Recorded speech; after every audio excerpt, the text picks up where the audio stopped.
Assalamualaikum warahmatullahi wabarakatuh. Hai. Kami dari Promkas 4. Podcast kita kali ini spesial membicarakan tentang stunting. Stunting itu alat untuk potong kertas. Gunting. Ibu hamil itu Bunting. Stunting itu adalah ketika pemain gulat ketemu, mereka saling stunting. Banting. stunting ini bisa dikatakan jadi masalah yang sangat serius di Indonesia. Betul sekali, apalagi banyak anak Indonesia yang sekarang itu tergolong stunting. Nah, stunting itu apa sih? Mungkin beberapa sudah ada yang tahu, tapi nggak sedikit juga yang belum tahu. Stunting itu sebenarnya merupakan salah satu gangguan tumbuh kembang pada anak yang membuat anak itu tampilnya jadi lebih pendek dibanding yang seharusnya. Tapi nggak semua anak pendek itu dikatakan stunting sebetulnya. Betul. Nah, jadi stunting itu sudah pasti pendek, tapi pendek belum tentu stunting. Betul sekali. Kenapa? Soalnya biasanya stunting itu juga diikuti dengan gangguan perkembangan juga. Biasanya anaknya perkembangannya tidak seoptimal teman di usia yang sama. Iya. Nah, ini sangat dipengaruhi oleh gangguan pada saat ia dikandung sampai dia berusia 2 tahun, yaitu gangguannya karena gizi buruk yang diberikan oleh ibunya dan juga infeksi yang dialaminya karena sanitasi yang kurang baik. Biasanya tampilannya juga kurus karena memang kekurangan gizi yang kronis, jadi akibat malnutrisi ia dan akibat infeksi yang berulang. Betul. Jadi ternyata akibat kontaminasi bakteri membuat infeksi itu menjadi salah satu penyebab gangguan pertumbuhan dan perkembangan anak. Ya, betul sekali. Nah, apa saja sih sebenarnya resiko stunting itu?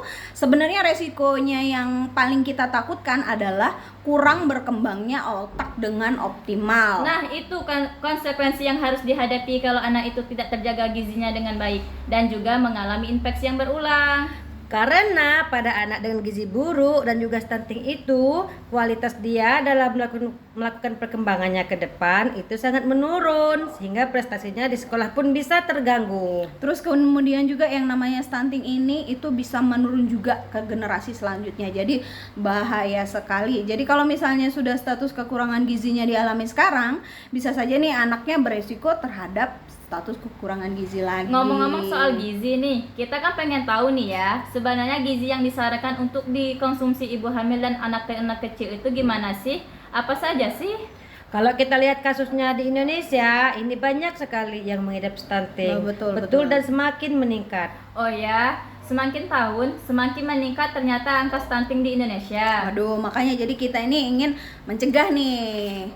Yang paling penting adalah supaya generasi kedepannya kita nggak mengalami stunting. Betul sekali. Jadi sebaiknya gimana ya? Apa yang harus dikonsumsi untuk mencegah supaya status gizinya tetap bagus oleh para ibu hamil dan anak-anak. Dari awal masa konsepsi pun pada saat si ibu merencanakan hamil itu pun sebenarnya nutrisinya sudah harus dicukupi. Harus optimal. Ya, harus optimal. Kemudian pada saat hamil, 9 bulan kehamilan ini terutama dari proteinnya si ibu harus ditambahkan. Oke. Kemudian pada saat si bayi sudah lahir, jangan disepelekan makanan si ibunya. Justru pada saat si ibu menyusui, nutrisinya akan bertambah sekitar 600 sampai 700 kalori nih. Nah, itu bisa 20 sampai 30% gram tambahan dari protein. Ibu yang menyusui pun makannya harus tetap benar-benar nutrisinya dijaga. Berarti yang paling penting kualitas dari ASI-nya. Iya, kualitas ASI itu sendiri. Betul sekali. Gimana sih kalau misalnya ya anak-anak yang dikategorikan ke dalam anak-anak yang kurang gizi, apa yang bisa kita lihat tanda-tandanya? Ada beberapa variabel, bukan hanya tinggi badannya ya, tapi tinggi badan sesuai dengan usia, kemudian berat badan sesuai dengan usia, dan juga berat badan menurut tinggi badannya. Jadi ada variabel itu. Banyak ya faktornya ya. Iya. Itu yang harus benar-benar pada saat si ibu dibawa ke puskesmas atau posyandu itu harus ditimbang, diukur sama lingkar kepala. Karena kadang kapasitas otak itu kepala juga kan berkembang, makanya kita perlu untuk mengukur lingkar kepala seorang anak.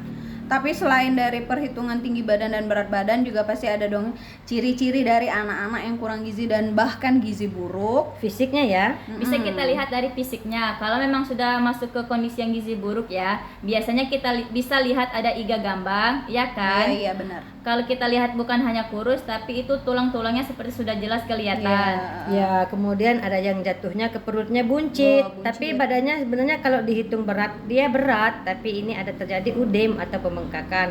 Kemudian rambutnya kadang warnanya agak kuning. Iya. Kemudian ada yang kulitnya agak bersisik, kurang mikronutrien. Nah, untuk anak-anak tentu yang direkomendasikan menu 4 bintang nih. Kalau sekarang kan yang dipopulerkan adalah 4 bintang. Apa aja sih itu berarti? Ada protein hewani, ada protein nabati, karbonnya gak boleh lupa ya, dan juga ada buah dan sayur.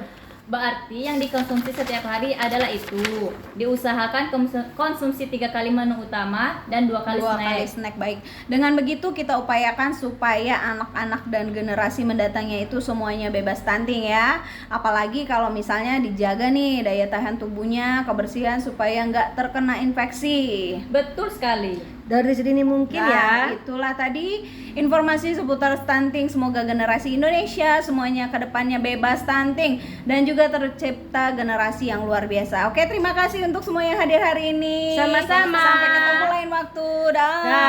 Wassalamualaikum warahmatullahi wabarakatuh.